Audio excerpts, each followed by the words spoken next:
नमस्कार साथियों, आप देख रहे हैं आपका अपना YouTube channel job John Jeetu में। मैं हूं आपका दोस्त जीतू। मैं बात करने वाला बेहद ही महत्वपूर्ण जानकारी के साथ। आज का वीडियो संविदा कर्मचारी, आउटसोर्स कर्मचारी, दैनिक वेतनभोगी, हटाए गए कर्मचारी, न्याय मित्र, सांख्यिकी स्वयंसेवक, वार्ड सचिव, ग्राम कचहरी सचिव, रसोईया, परिचारी, आशा कार्यकर्ता, आंगनबाड़ी सेविका सहायिका, एएनएम, जीएनएम, जीविका दीदी और सभी अस्थायी कर्मचारी के लिए बहुत खास होने वाला है। साथियों, वर्षों से लाखों कर्मचारी एक ही सवाल पूछ रहे हैं कि आखिर हमारी नौकरी कब सुरक्षित होगी, कब हमें अस्थायी कर्मचारी का दर्जा मिलेगा, कब समान काम के बदले समान वेतन मिलेगा और कब हमारी वर्षों की सेवा का सम्मान होगा। आज हम इस विषय पर विस्तार से चर्चा करेंगे। सबसे पहले एक बात स्पष्ट कर दें, अभी तक किसी भी राज्य सरकार या केंद्र सरकार द्वारा सभी संविदा कर्मचारी को लेकर कोई नियमितीकरण का कोई सार्वभौमिक आदेश जारी नहीं किया गया था। लेकिन देश भर में जो परिस्थिति बन रही है, जो कर्मचारी संगठन की मांगे बढ़ रही है और जो विभिन्न न्यायालय में मामले चल रहे हैं, इससे यह जरूर संकेत मिल रहा है कि आने वाले वर्षों में अनुभव और सेवा रिकॉर्ड का महत्व बढ़ सकता है। यही कारण कि आज वीडियो में हम आपके भविष्य से जुड़े हुए हर खबर को बताने वाले। इसी वीडियो को अंत तक जरूर देखिएगा। दोस्तों, मान लीजिए आपने 8 साल, 10 साल, 15 साल तक किसी विभाग में काम किया, लेकिन यदि आपके पास उस सेवा का उचित रिकॉर्ड नहीं है तो भविष्य में आपकी बहुत बड़ा कठिनाई का सामना करना पड़ सकता है। इसलिए सबसे पहला काम आपको करना, अपने दस्तावेज को व्यवस्थित रखना है। आपके पास निम्नलिखित दस्तावेज सुरक्षित होना चाहिए। जैसे कि मैं आपको जो बता रहे हैं वो लिस्ट आपको यहाँ पे देखनी होगी। दोस्तों, जैसे कि पहले में देखिए तो नियुक्ति पत्र आपको संभाल कर रखना है, ज्वाइनिंग लेटर को संभाल कर रखना है, अनुबंध पत्र, मानदेय भुगतान से जुड़े दस्तावेज, सैलरी स्लिप, बैंक का स्टेटमेंट, उपस्थिति प्रमाण पत्र, पहचान पत्र, पीएफ से जुड़ी जानकारी, ईएसआई से जुड़ी जानकारी, सेवा विस्तार का आदेश, स्थानांतरण आदेश और प्रशिक्षण प्रमाण पत्र। साथियों, कई बार देखा गया है कि वर्षों पुरानी फाइल विभागों में उपलब्ध नहीं रहती है। ऐसी स्थिति में कर्मचारी के पास स्वयं का रिकॉर्ड होना बेहद जरूरी होता है।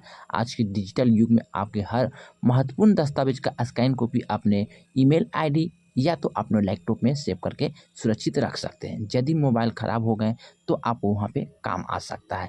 दोस्तों, मैं आपको बता दें, अनुभव प्रमाण पत्र के बारे में बात करते हैं। बहुत सारे कर्मचारी पूछते हैं कि यदि विभाग अनुभव प्रमाण पत्र नहीं दे तो क्या करें। ऐसे स्थिति में सबसे पहले संबंधित कार्यालय में लिखित आवेदन देकर अनुभव प्रमाण पत्र मांगना चाहिए। उस आवेदन की रिसीविंग अपने पास रखनी चाहिए। यह दस्तावेज भविष्य में प्रमाण के रूप में काम कर सकता है। आपने अनुभव प्रमाण पत्र प्राप्त करने का प्रयास किया था। साथियों, आज देश भर में संविदा कर्मचारी का सबसे बड़ा मुद्दा नौकरी की सुरक्षा है।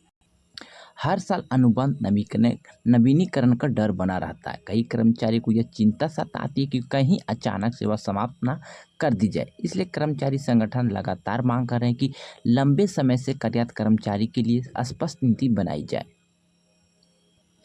कुछ राज्यों में इस दिशा में पहल भी हो चुकी है। कहीं सेवा की अवधि के आधार पर लाभ दिया गया है, कहीं पदोन्नति जैसी व्यवस्था पर चर्चा हुई है, कहीं अनुभव को महत्व देने की बातें सामने आई है। यही कारण कि आने वाले समय में सेवा रिकॉर्ड सबसे महत्वपूर्ण दस्तावेज बन सकता है।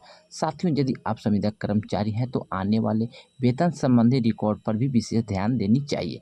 हर महीने यह सुनिश्चित करें कि आपके निर्धारित मानदेय प्राप्त हो रहा है। यदि पीएफ कट रहा है तो उसकी जमा राशि नियमित रूप से जांचते रहें। यदि ईएसआई लागू है तो उसका रिकॉर्ड भी सुरक्षित रखना होगा। कई बार कर्मचारी को वर्षों बाद पता चलता है कि उनके खाते में राशि जमा ही नहीं हुई है। इसलिए जागरूक कर्मचारी ही अपने अधिकार को रक्षा कर सकता है। अब बात करते हैं नियमितीकरण भावनाओं को लेकर। देश के विभिन्न हिस्सों में लंबे समय से कर्मचारी संगठन यह मांग उठा रहे कि जो कर्मचारी वर्षों से लगातार सेवा दे रहे हैं उन्हें विशेष प्राथमिकता दिया जाए। कई मामलों में न्यायालय ने भी अनुभव और निरंतर सेवा की महत्वपूर्ण माना है। दोस्तों, हालांकि प्रत्येक मामला अलग अलग परिस्थितियों पर आधारित होता है, इसलिए कर्मचारी को किसी अफवाह पर विश्वास नहीं करना चाहिए। केवल आधिकारिक आदेश और विश्वसनीय स्रोत पर भरोसा करना चाहिए। साथियों, सोशल मीडिया पर आए दिन कई खबर वायरल होते रहती है। कहीं कहा जाता है सभी संविदा कर्मी अस्थायी हो जाएंगे, कभी कहा जाता है सभी आउटसोर्स कर्मचारी सरकारी कर्मचारी बन जाएंगे। लेकिन वास्तविकता यह है कि किसी भी खबर की पुष्टि आधिकारिक दस्तावेज से ही होती है। इसलिए किसी भी वायरल संदेश को आंख बंद करके स्वीकार ना करें। पहले सत्यापन करें। एक महत्वपूर्ण प्रश्न में आपको बताने वाले हैं, यदि भविष्य में किसी प्रकार की नियमितीकरण की प्रक्रिया शुरू होती है तो किन चीज़ों की आवश्यकता ज़्यादा पड़ सकती है। यहाँ पे ध्यान से समझना होगा। जितने भी कर्मचारी उनको लेकर मैं यहाँ पे सलाह देते हैं कि यहाँ पे सावधानीपूर्वक सारा जानकारी को समझना है। देखिए, मैं आपको सारा जानकारी बता रहे हैं। संभावित जो रूप है, सेवा अवधि का प्रमाण पत्र, कार्य अनुभव का प्रमाण पत्र, उपस्थिति का रिकॉर्ड, वेतन भुगतान का रिकॉर्ड, शैक्षणिक प्रमाण पत्र, चरित्र प्रमाण पत्र, पहचान दस्तावेज, विभागीय अनुशंसा। यही कारण है कि अभी से ये तैयारी शुरू करना बुद्धिमानी होगी। दोस्तों, कई कर्मचारी अभी सोचते हैं कि अभी इसकी क्या ज़रूरत है, तो यहाँ पे भी ध्यान दीजिएगा। लेकिन याद रखिए दोस्तों, जब अवसर आता है तो तैयारी का समय नहीं मिलता है। जो कर्मचारी पहले से तैयार रहते हैं वो सबसे पहले लाभ को प्राप्त करते हैं। इसलिए अभी से तैयारी शुरू करके ही रखनी बेहतर होगी।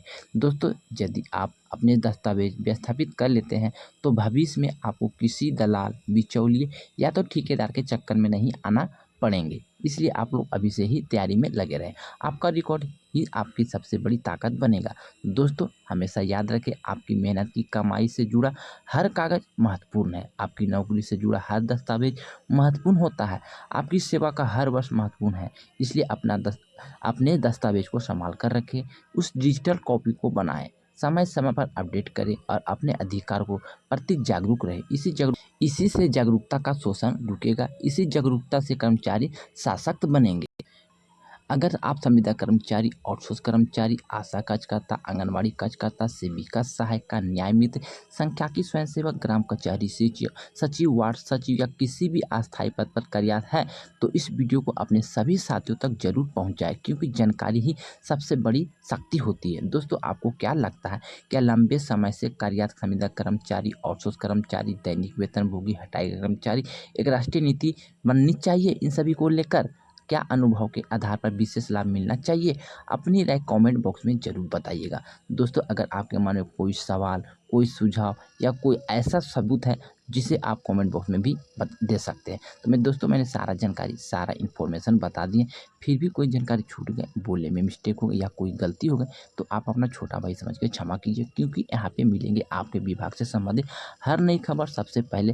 तो आपने अभी तक जो देखें जानकारी, वो सारी जानकारी आपको लगे हैं तो वीडियो को लाइक कर सकते हैं, वीडियो को शेयर कर सकते हैं, चैनल को सब्सक्राइब करके बेल आइकन को दबा सकते हैं। तो चलिए मिलते हैं इसी तरह से नई खबर, नई जानकारी के साथ। जब तक के लिए goodbye, thanks for watching, जय हिंद।